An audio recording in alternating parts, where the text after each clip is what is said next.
Rustler, developed by Jitsu Games and published by Modus Games, is a self-professed attempt to recreate the classic Grand Theft Auto experience, just in a medieval setting. The live-action opening sequence, which adds an instant +1 to the score, is a clear throwback to GTA 2, but despite the top-down view, it's closer in design to the GTA 3 era games, with some modern features thrown in to offset more frustrating elements. That said, it emulates those games for better and worse, so it helps if you have a nostalgic love of simpler times. Strip out the modern dialect, and the world of Rustler probably isn't too far off the miserable experience you'd have as a peasant in medieval times. Your protagonist, the sullen, belligerent and thuggish Guy, is backed up by his permanently drunk companion, Buddy. They start off working for the local crime boss, stealing horses, delivering packages, beating locals, but soon stumble upon an opportunity to take part in a royal tournament, which could see them claim land, money, and woman. The problem? They've got no real plan, no noble lineage, no gold, and the competing ambitions of their current boss. Just like the classic games it emulates, Rustler's narrative is told through short missions that serve as a series of roadblocks for Guy and Buddy to overcome. Several even require a certain amount of gold to progress. Thankfully, it does also side quests, which are typically weirder missions with quirky characters. Dole out more than enough gold so you'll never be forced to grind repeatable activities. Personally, I found the writing and scenarios entertaining, thanks to the combination of juvenile humor and far too many pop culture references. Character and mission names, dialogue, and gameplay sequences all pull from decades of movies and series. As someone in their mid-30s, I enjoyed it, but your mileage may vary wildly. Rustler is full of characters saying and doing terrible things, all in the name of power and profit. Pretty much the only reason you'll root for Guy and Buddy is they're often screwing over people worse than them. That said, Rustler actually plays it safe, by sticking to topics like the hypocrisy of the church and their inquisitors, archaic beliefs, and wealthy nobles exploiting the poor peasantry, and also reminding us how some things never change. If you wanted to be cynical, you could argue with so few female characters and no one of colour, there's limited scope for them to offend. I'd say only avoid this if you're a member of PETA, averse to alcohol and drug references, or a round-earther. Rustler's gameplay loop is simple, sticking really closely to the top-down GTA formula, and this is probably a consequence of the limited mechanics.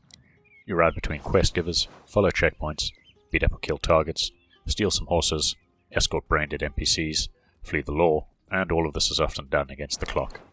Few missions last more than 10 minutes, usually involving only one or two major steps, and there are now checkpoints to mitigate the frustration of losing your gear and trudging back to the mission marker.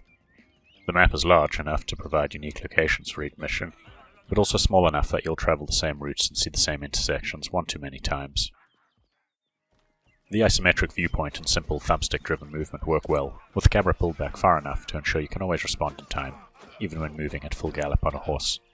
This makes many quests that revolve around travelling between locations on a timer, or fleeing the law, easy enough to handle. What isn't great is the reliance on melee combat for most of the experience.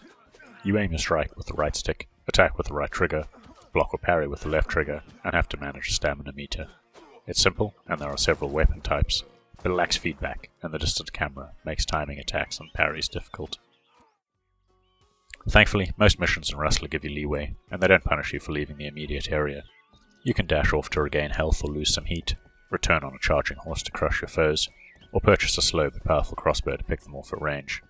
Some missions involve some novel gameplay mechanics, or variations on the existing ones, but the checkpointing system ensures you're always able to restart the encounter if you mess up.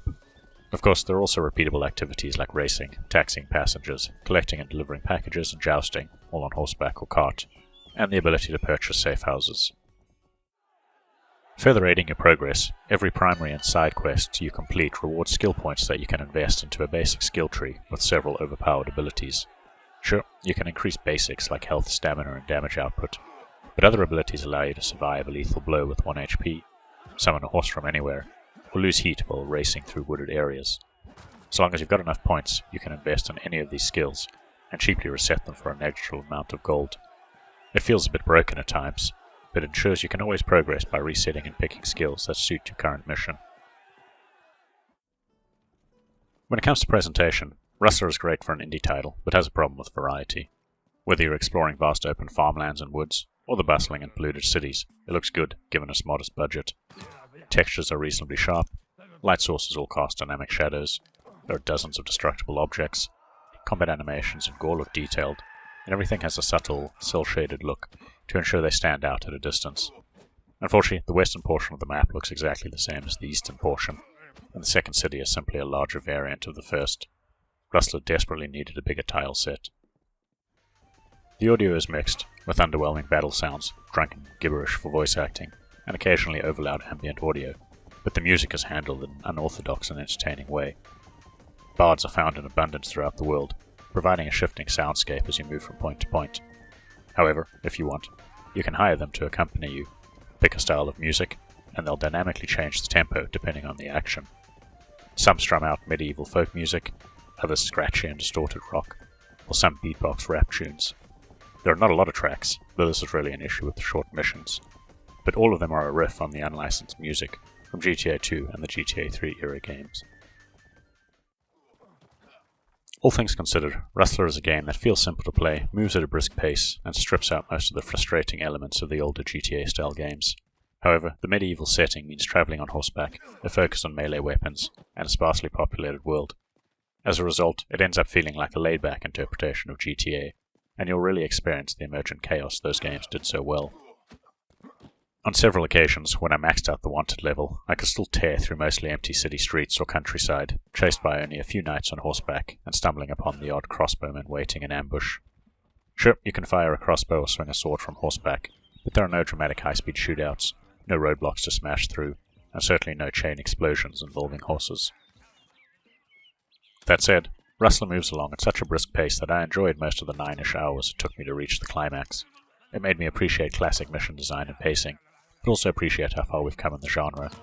The longer you play, the easier it is to see the limitations and the flaws, but Rustler doesn't outstay its welcome, and feels like a smartly constructed indie homage to the classic GTA games.